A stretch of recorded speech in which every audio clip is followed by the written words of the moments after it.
Hi friends, तर good morning. आज आपण जाणार आहोत अशा आपल्या ऐतिहासिक ठिकाणी जिथे महादेवाचं खूप छान आणि सुंदर असं मंदिर आहे। पुण्यापासून सुमारे 40 किलोमीटरच्या अंतरावर हे मंदिर आहे, भुलेश्वर मंदिर। 13व्या शतकामध्ये म्हणजे यादवांनी बांधलेलं हे मंदिर आहे असं म्हणतात। एका उंच अशा डोंगरावर वसलेलं हे महादेवाचं भुलेश्वर मंदिर आहे।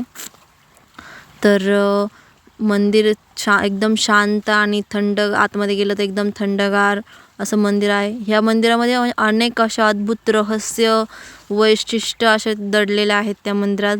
या मंदिरात प्रत्येक भिंत आणि खांबांवरती रामायण आणि महाभारतातील प्रसंग अप्रतिम शिल्पांनी कोरलेले आहे। प्रत्येक शिल्प इतका बारीक कोरला आहे की त्याला खरंच पुण्याचं वेरूळ असंही म्हटलं जातं, कारण वेरूळमध्येही अशीच शिल्पकला आहेतच।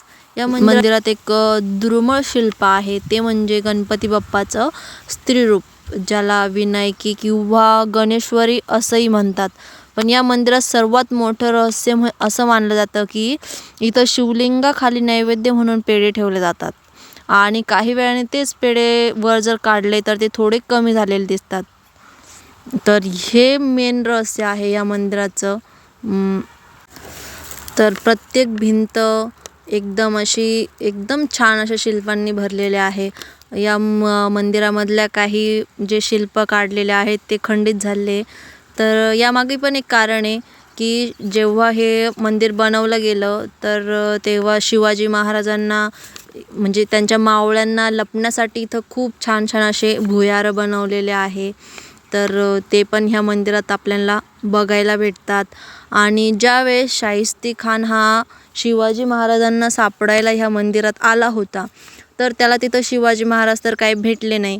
तर त्यामुळे त्यांनी ह्या ज्या स्त्रियांच्या मूर्त्या आहेत तर त्या मूर्त्या त्यांनी खंडित केल्या आहे आणि अजून पण त्या तशाच आहे।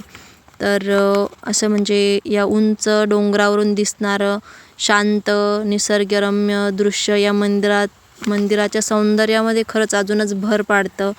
आणि एकदम छान अशी कलाकृती त्या मंदिरात आहे। जसं जसं रामायणामध्ये महाभारतामध्ये जसं जसं झालेलं त्याच प्रकारचं सगळं नक्षीकाम इथं त्यांनी केलेलं आहे। अगदी शांत अशा वातावरणात हे मंदिर आहे। त्यामध्येच मग जे भुयार होतं त्याच्यामध्ये विठ्ठल रखुमाईचं पण छोटंसं असं मंदिर आहे। तर खूप छान, जर तुम्ही कधी पुण्याला आलातच तर नक्की या मंदिरात जाऊन बघा एकदा। खरंच खूप छान असं वाटतं आणि तिथून पाय तर निघतच नाही।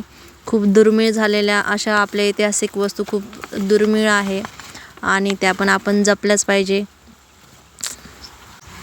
पूर्ण दगडांमध्ये बनवलेलं हे मंदिर आणि असं छोटे छोटे भुयारं जे मावळ्यांना लपण्यासाठी केलेलं आहे।